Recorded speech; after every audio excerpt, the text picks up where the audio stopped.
step up to the podium. Commissioner. Glad you guys are here. We're going to practice a little bit. 7, 10-year, 20-year risk. Vice President Johnson, Public Service Commissioner Johnson brought up a good point. We have a pesky thing called the law, but at some point I have to turn to my fellow legislators who I've served with and say, maybe we need to change some laws. Let's practice that. So I get a phone call. I have 10 million tons of coal ash at Colstrip. DEQ is going to bury it in a hole for 300 million. It's going to take 10 years. Trust me when I tell you, by the time it's done, it's going to be 400 million. Risk management. In 10 or 20 years, if I have to dig it up because the liner's leaking, trust me when I tell you, it'll be $1 billion. So what can we do with coal ash? Well, we borrow money from China. They charge us interest, and we buy shiploads of coal ash to put in our concrete. You've got to be kidding me. Why don't we buy that from Montana? Have it processed into fly ash to put in concrete, so I don't have to bury it in Montana and worry about risk management later. Well, the problem is that, folks, is that, and Brad says, and he's correct, we can't manage economic development. But why not? Why can't I go to the legislature and say, I want you to change the law to let me regulate coal ash? Then I'm going to process it, create about 100 jobs. DEQ's job is environment and quality. Trust me when I tell you the environment and quality will be better if I ship that coal ash out of Montana, creating jobs, than burying it again and worrying about it later. I'm responsible, and I've told my constituents, okay, Representative Bob Phelan is in my district, that I'm going to look out for the future. If we have to dig this up in 20 years, it could fall on the ratepayer. All right? I want to protect them from that. So let's create the jobs and ship it out. So let me ask you guys something. Wouldn't it be sensible to strengthen the US dollar instead of buying coal ash or putting concrete from China, creating these jobs in Montana while protecting Montana from having to deal with this in 20 years, to have the legislature give the Public Service Commission the authority? And I bet with all your experience on this panel, there has to be ideas that you have to ask your legislature to change some laws so you can manage risk management better. All right. So let's talk about the power lines. We all know capacity is a big deal. And I heard Commissioner Johnson say, 10 or 20% more capacity. High efficiency lines and reconductoring isn't 10 or 20%. It's 100% increase. I can double the capacity of any power line. And why shouldn't I do that now, even if I don't need it? I'll tell you why. I cut the line loss by 1/3. My power line between Great Falls and Monarch is a savings of $440,000 a year, that one line. And I cut the fire risk of starting fires by half. We now have fiber optics running in the center of a power line where I can recognize a problem or a hot spot before the line breaks, and we can go exactly to that area and find the problem. Should we introduce legislation that says all power lines should be upgraded to the high efficiency power lines when we're installing a new power line or replacing a power line? Should I ask the legislature for that? Because I can't really get the power company to do it. They're not that excited about it. I know my electric vehicles are going to have a huge demand for electricity. We have 2,500 of them now.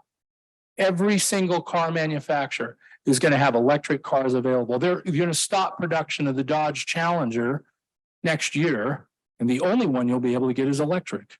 Shouldn't I start planning by putting these power lines in now? And if I can't depend on the power company to do it, should I turn to the legislature? What are your thoughts on these ideas?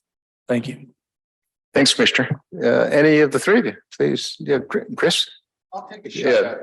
I'll take a shot at responding on the idea of advanced conductors. I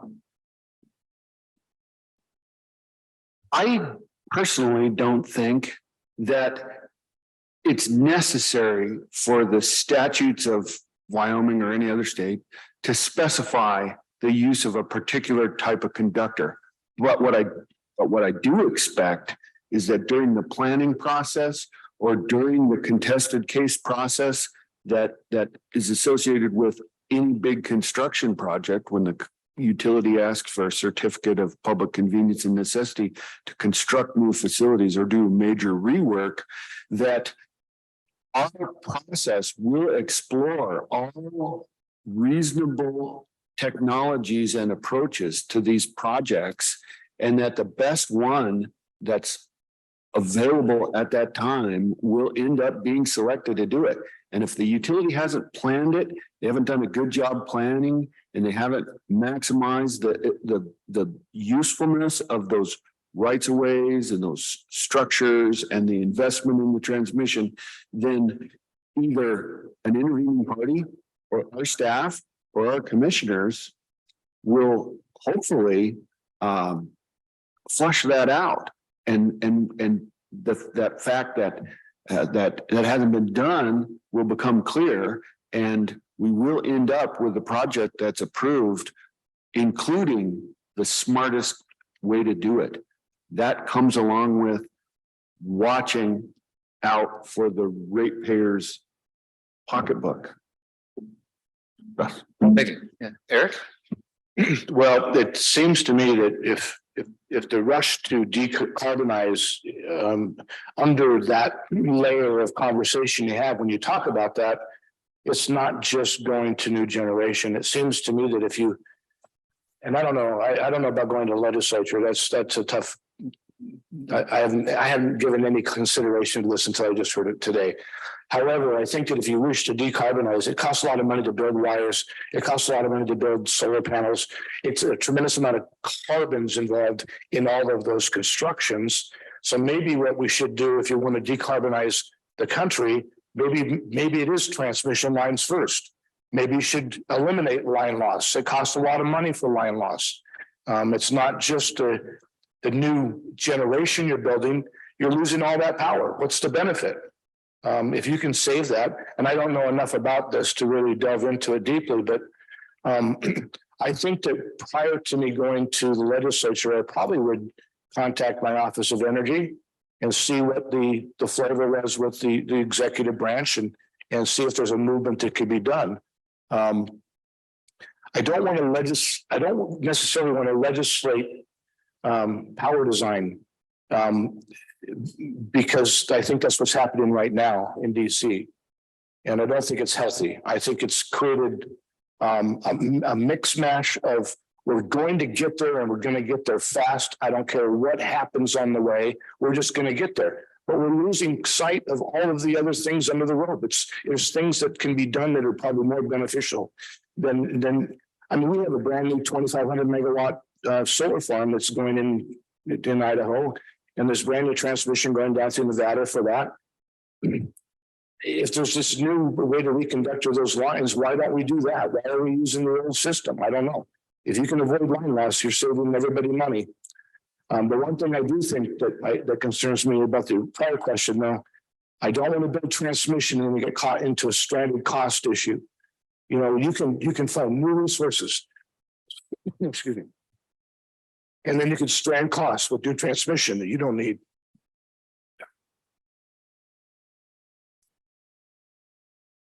Just real quickly, you know. It chokes me up, sorry. I'm sorry, I thought you were done. I am done. Yeah. I apologize. I'm done. Anything else? Brad, you get the last word, I think. Well, I think in keeping with earlier comments about commissions not wanting to be policymakers and not wanting to be utility managers. One of the reasons that we made it a point to include a panel with state energy offices was precisely to explore how they in fact could play a more active role in terms of interfacing with the policymakers in the legislature and the utilities. I think they have a far greater latitude to engage in conversations with those two entities than the commission does. And I hope that's an approach that will be explored later today as we get into that conversation. Thank you. And that is a nice segue to this afternoon. With that, ladies and gentlemen, please join me in thanking the panel for their time and